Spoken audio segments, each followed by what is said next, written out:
Hey, welcome back to another conversation and a chat about God. And today is the first episode with someone else besides Dan and I, Tom, and we actually have Lucas on board here. And Lucas, we'll jump right in. We're going to make today's conversation, since we are in the midst of the coronavirus lockdown. We're now using Zoom, but we're going to make this tight, powerful, concise for you. And obviously what we're chatting about with Chats About God is that topic of the new covenant. So Lucas, before we kick it off, can you share with us can you recall and what were your first impressions? What impacted you most when you first heard about the new covenant and the conversations such as that?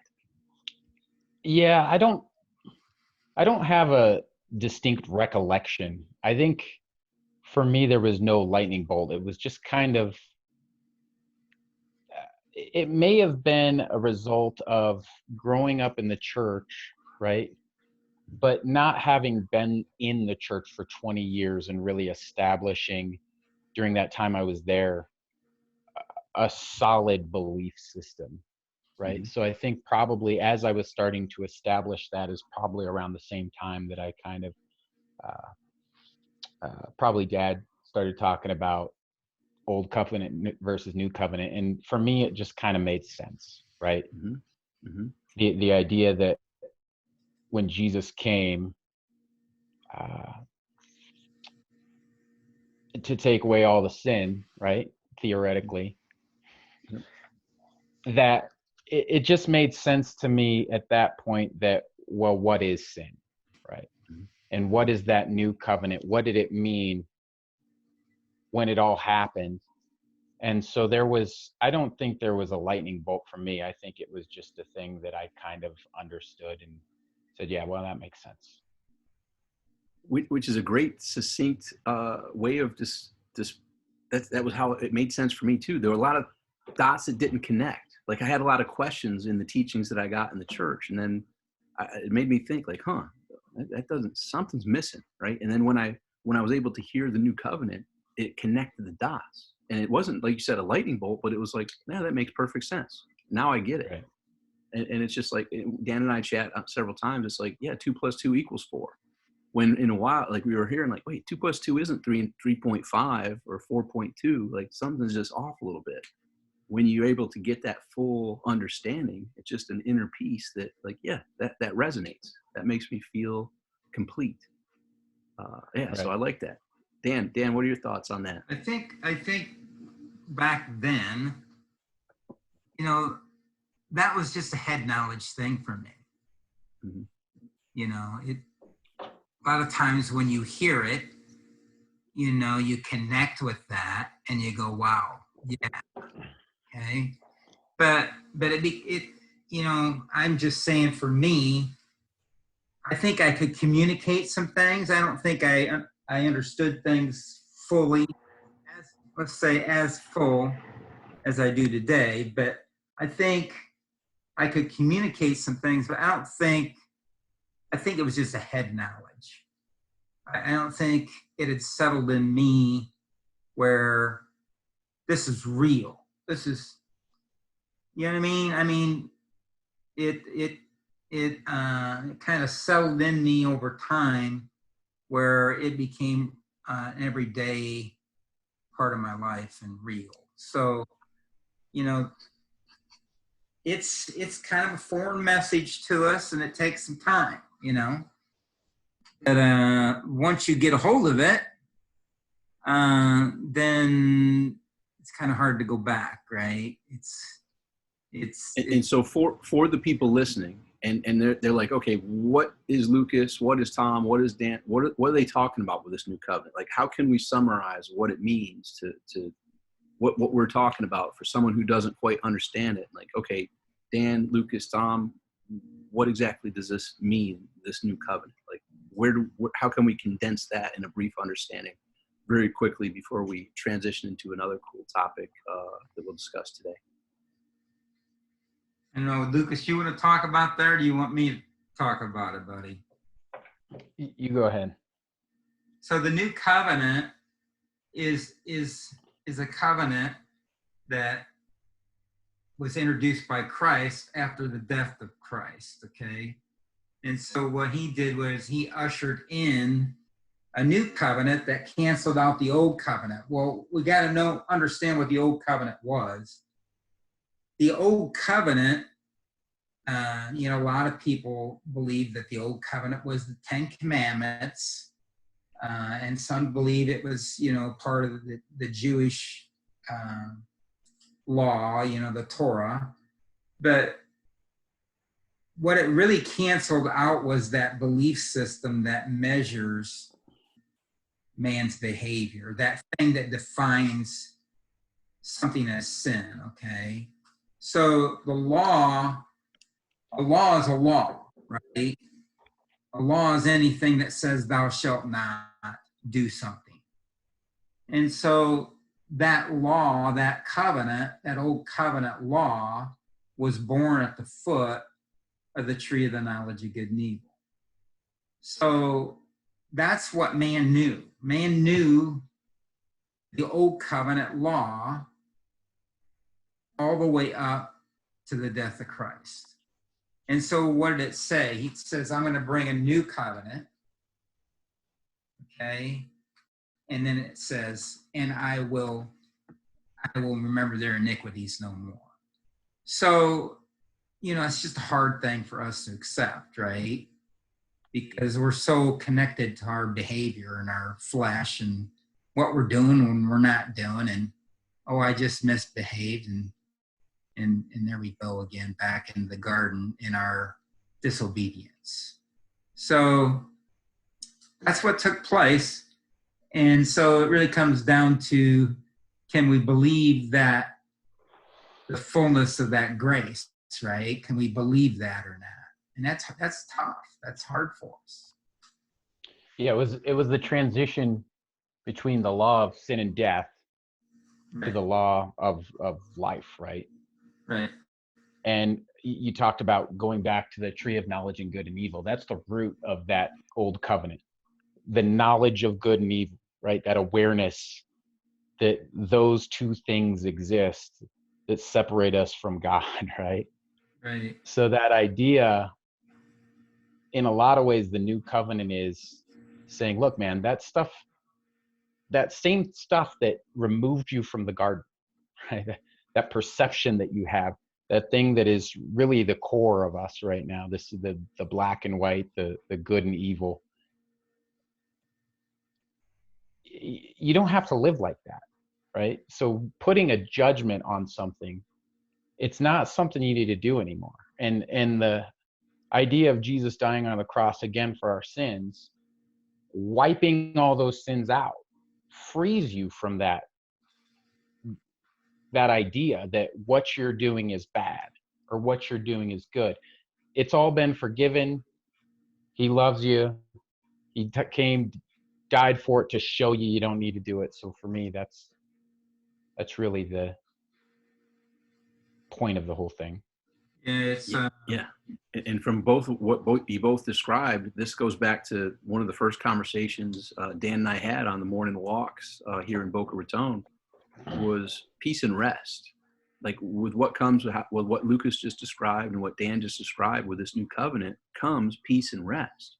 Because there's nothing I can do that would make me deserving of that. There's nothing I can do to have that occur. And stopping to beat myself for my interpretation of what I'm doing is either bad or good or right or wrong, and judging others, it brings peace and rest. And here we are having a conversation amidst this worldwide unrest, and there's a lot of people walking around without peace and rest. Why? Because their interpretation, well, that shouldn't be, and this is wrong, and that's, that needs to be changed. When we go back to that original sin of eating the fruit from the tree of knowledge of good and evil, there was a distinction of there's a good person and a bad person. And when Jesus fulfilled all this is all God's amazing unfolding. There's no enemy, and there's no right, there's no wrong. From God's perspective, it all is, and it's all perfect.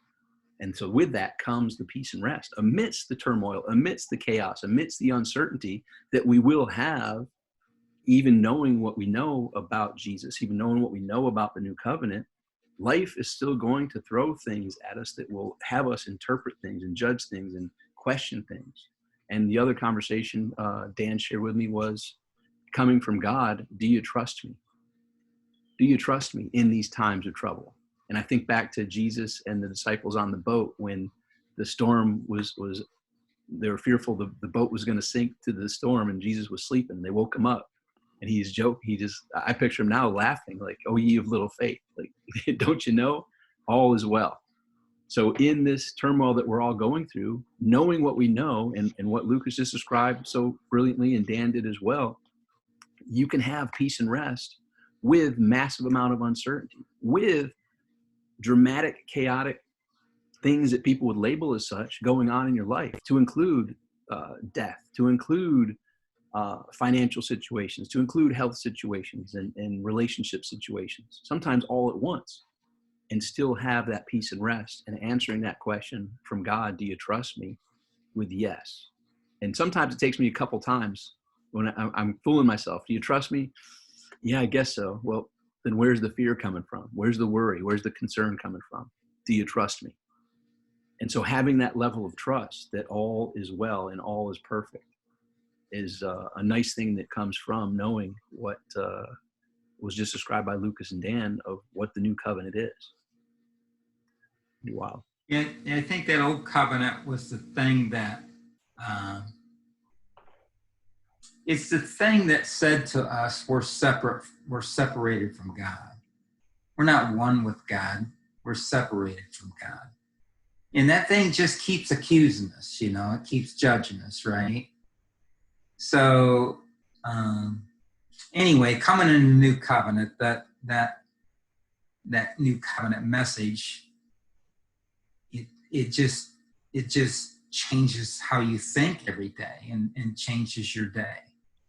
So, and Dan, you wanted to bring up the conversation of the renewing of the mind. Yeah. In today's brief conversation, with roughly 12 minutes or so left, like how and what can we begin that conversation of what does a renewing of the mind mean, and an understanding of this new covenant and how that impacts your mind, your life, all in all. Right. That's that. We talked about the renewing of the mind the last couple podcasts, and one of the things that the reason why I kind of wanted to talk about it was I think that the way it's taught a lot is that we'll have a renewing of our mind when our body dies and we go into the next realm. And I'm not saying that that's not going to happen. All I'm saying is the renewing of the mind can take place today. And so, but we can't get a renewing of the mind walking around in our self-belief, right? In order to have a renewing of your mind, you're going to have to die to self. Okay, that self-belief. And you're going to have to come into oneness with God.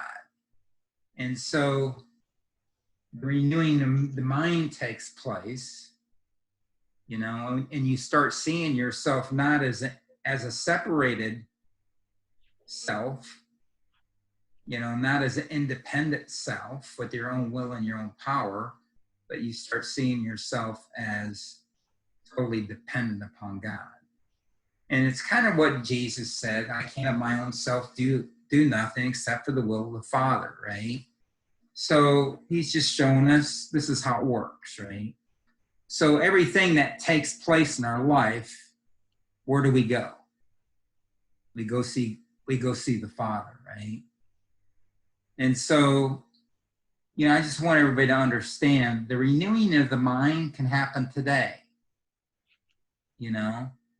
and unfortunately for some people, they're going to go through their whole life and not have any recognition of the God in them, And I'm going to say this again because we keep saying this every time, right? What you and I and Lucas are talking about is knowing God, right? when we know God, everything else, right, is taken care of. In other words, when we know God, we don't have to be on some kind of journey to find our purpose, right? We just, Father, what do you want to do? What's your purpose for me?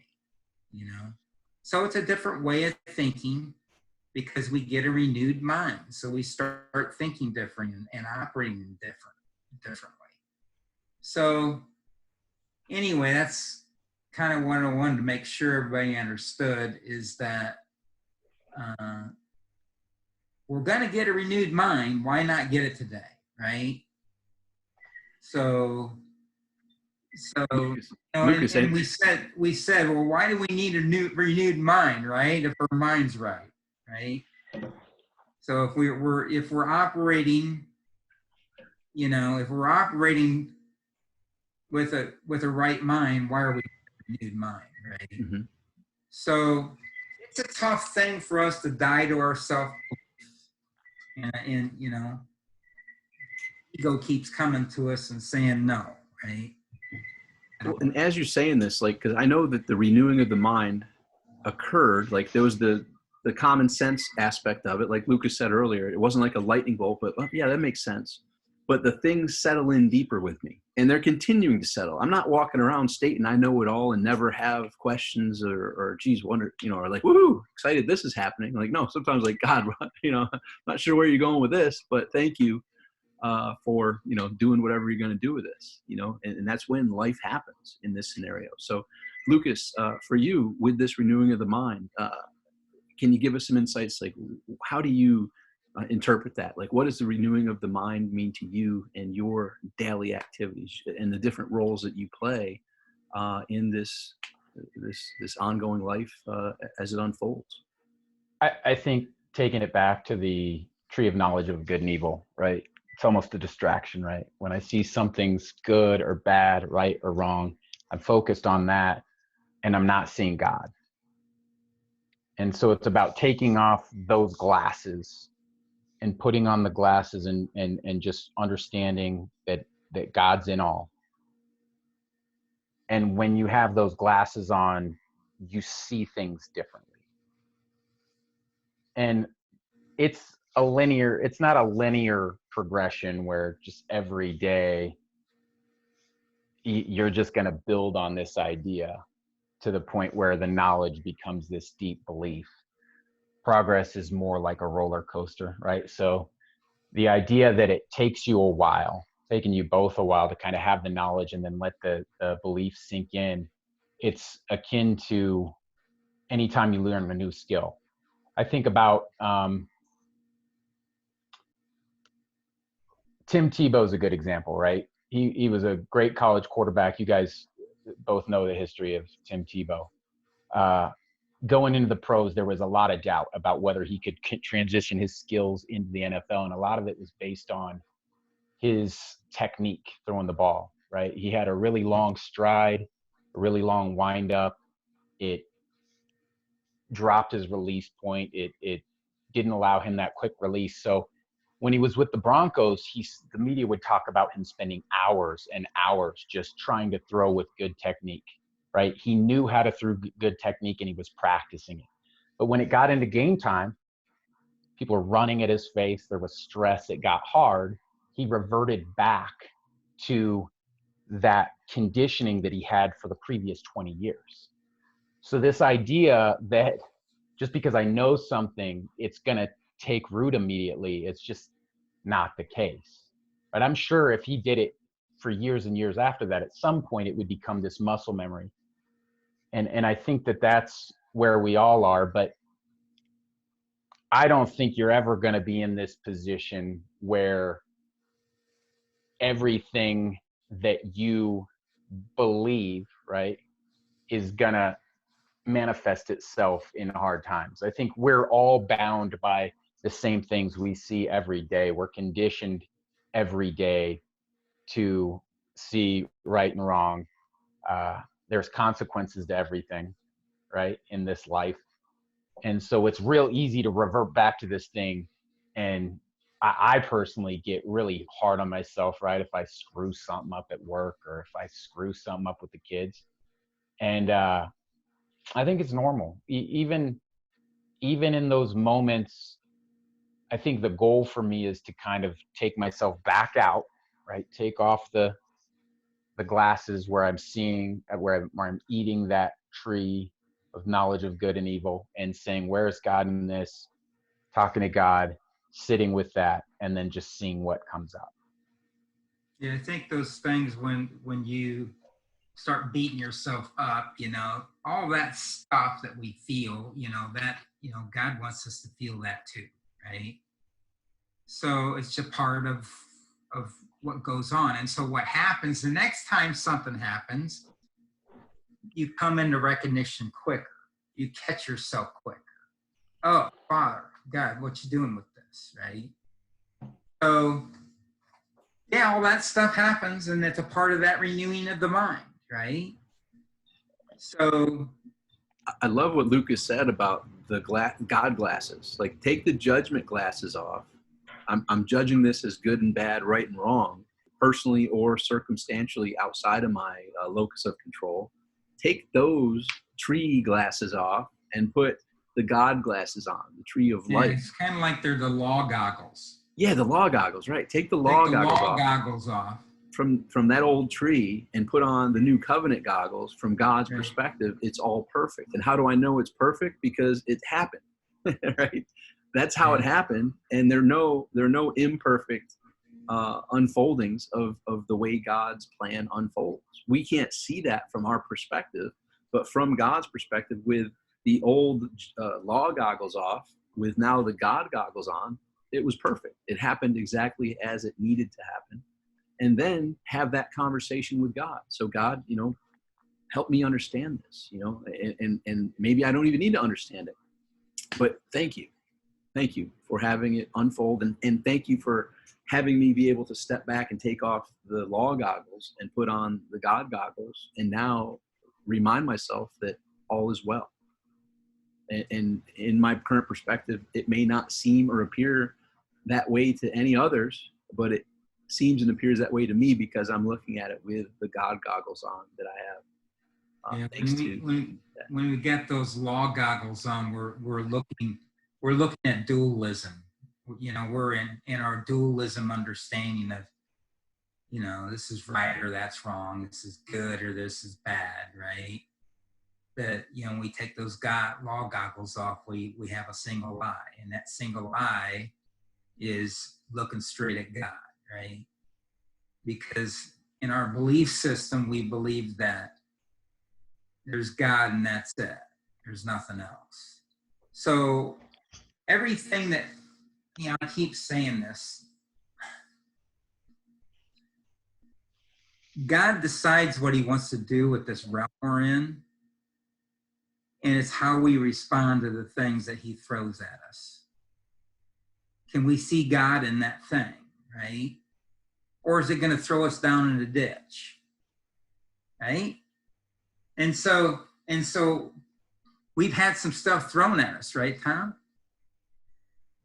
As every single person does. And actually, I don't know. It's, what's that quote that says we aren't given anything that we can't handle? God doesn't give us anything we can't handle. Sometimes you're like, whoa, I think you're overestimating what I can handle. Lucas mentioned sports, and Lucas and I were having a chat about martial arts a little bit prior. If you're a white belt and your opponent is a black belt, that's kind of like, wait a second, I don't know if I'm ready for this. Well, sometimes we feel like a white belt and God has given us some black belt stuff.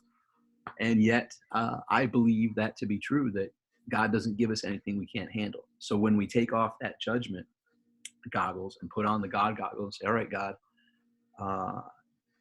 I'm not sure where this is going, but I'm happy to be here. And thank you for this message. And it's going to be interesting to watch it unfold, plant on my heart what you want me to do. And let's take that next step. Pretty wild. Lucas, when life throws you those types of challenges, when it's like, wait, God, I think you're overestimating me. How is your perspective when you take off the goggles, as you said, of the... Yeah. I would probably take it a step further and the idea that he doesn't give us anything we can't handle. If we believe he's doing all, Yep. right, I can be Right. presented with this challenge, but I also know that he's there, Right. and he's, I'm just kind of riding, right? Mhm. All I can control is the way that I interact with that thing, and even that, So I don't know that I ever feel in a situation where I'm like, I don't know. It's easy to get scared. This is a scary time. People are going to die. People are losing jobs left and right. You either believe that God's doing it or you don't. And if you believe he's going to do it, whatever the outcome, that's what it's supposed to be. And we could fast forward a year from now, and it makes no difference, right? What's going to be is going to be. And so I think it's normal to be scared and worried, sure. But there's a lot of comfort in knowing that there's nothing for me to do here. God's going to take care of this situation. And, we just kind of exist. Yeah, he decides listen, before we were born, he knew about this. Right. So, everything looks like it's out of control, right? There's nothing there's no good that can come out of this, right? Well, I don't know what he's doing. I just know that everything that he does is born out of love. And so that's a hard thing for us to see looking at something like this, right? But, his ways aren't my ways. His ways are higher than my ways, So, it's just good to know God. I'm just glad that a long time ago he got a hold of me, and I didn't know what I was doing. I didn't know what I was doing. But he just brought me to a place where he said, I'm going to take you and throw you in the back room here and shut the light off, and you and I are going to start talking. So anyway, I was telling Tom what happened with me. I had heard Bob George on the radio coming home from work, and he blew me away with the message of the new covenant. And I don't know if I could come home and probably communicate that. But what I heard was I'm justified, I'm reconciled, I'm sanctified, I'm made holy, and I'm made perfect. And it just, wow, what? Because we don't see ourselves that way, right? So that's a beautiful message.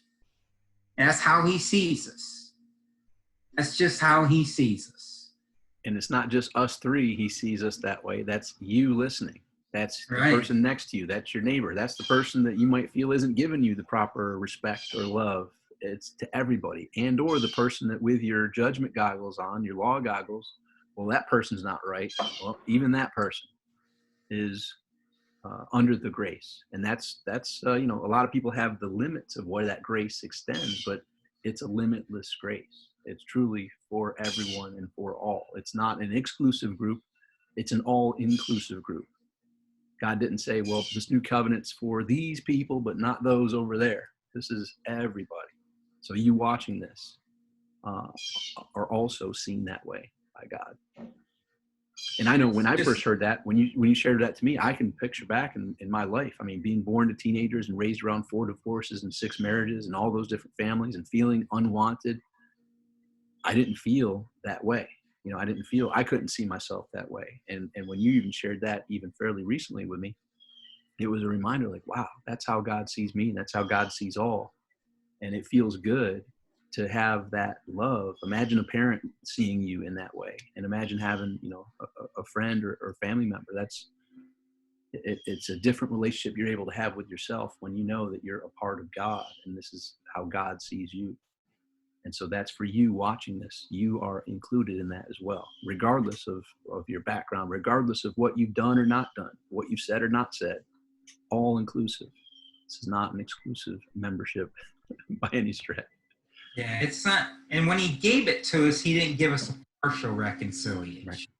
As long as you do this or say this, Yeah. right? It doesn't matter. You're doing some things good, Tom, but gotta work on these. When you get better at this, maybe I can.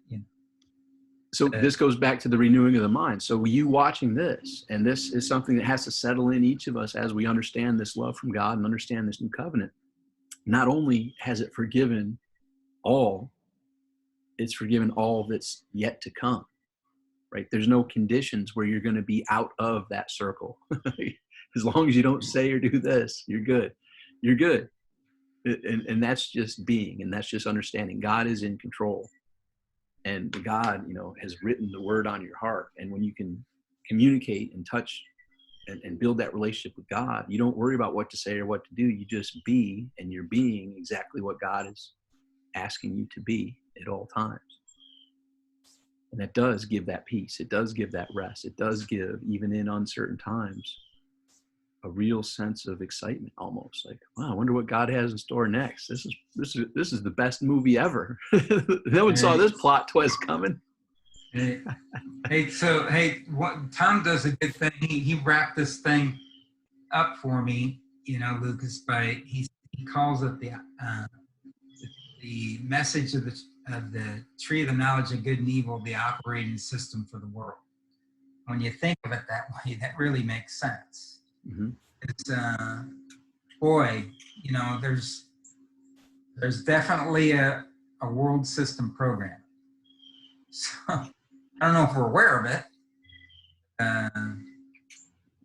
Well, and what does that mean? That means that's the operating system. And for us to think, oh, well, now that we know this, and now that God has forgiven us and all that's to come, life's going to be easy peasy. And Lucas, you mentioned something earlier about a roller coaster. My other analogy is none of us stand in line for a flat roller coaster. Here we are at the most amazing amusement park in the universe. And we're getting to experience in this amazing roller coaster of the extreme highs and the devastating lows and that whole spectrum of everything in between. So when you can step back and just feel God's love and forgiveness and just enjoy the ride, right? And like, holy cow, like your arms are either up screaming in joy or you're curled up in the corner screaming in fear, depending on if you believe the judgment goggles or the God goggles, the old tree or the tree of life. And I don't know, Lucas, what are your thoughts on that analogy? I think it's a good one. I like it. I'll use it. Right. Yeah, Disney doesn't have big lines for the flat roller coaster. Oh man, have you heard about it? It's 3 miles long and completely flat. You're not gonna have. There won't be the 4-hour wait in line for that one. This is the universal waiting for our souls to come to this amusement park, the best one in the universe. And we can either be curled up in fear, stuck with those judgment goggles of judgment of what I'm doing right or wrong or what others are doing right or wrong, or throw those to the side and just like, holy cow, imagine it also at the amusement parks, those 3D rides, like, holy cow, look at this ride we're in. This is the most amazing thing ever. And God's in control. And I'm going to go, just like at the amusement park on the ride, you can't say, well, I want to go left on this roller coaster. Well, the roller coaster goes to the right. So you're going to go where it needs to go and just enjoy the ride and tap in and communicate with God. And God, what's mine to do? What can I think? Say, just help guide me. And you don't have to worry about what to say or what to do. Just be. And it becomes one heck of a journey, at least from my perspective. And I hope the same for y'all. Yeah, it sure makes the day better when you go, well, Father, what do you want to do today? Yep.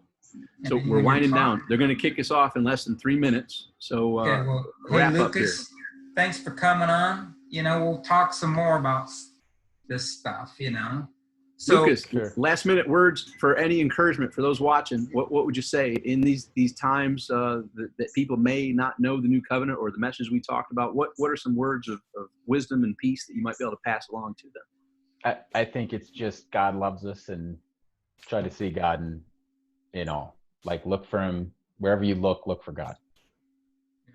and he's in all. Everywhere you look, if you don't see him, remember, put the God goggles on. Everything that you see and can touch and feel and experience is God, including you. And that's amazing. So beautifully summarized. And I would love to have you on some future episodes. I think this was extremely powerful. And when all this is said and done, we can hopefully do it where it doesn't have to be so condensed. So we got 2 minutes left. Dan, what are some words to sign off? We'll have to fly Lucas into Boca, Tom. Yes, sir. Absolutely. So less than a minute, Dan. Some final words for our episode today. Just, I know it's hard. I know it's hard to see God in some stuff that's tough, right? But God wants to do one thing, man. He wants to talk to us. He wants to spend time with us. So, like I said before, this is a time to be able to get quiet with God, get intimate with God, and say, hey, Father, I'd like to learn some more about you. So that's about all I can say, man.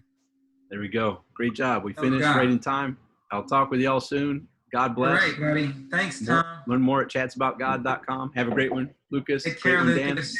Talk with you soon. See you guys. Bye for now. Bye, buddy. Bye.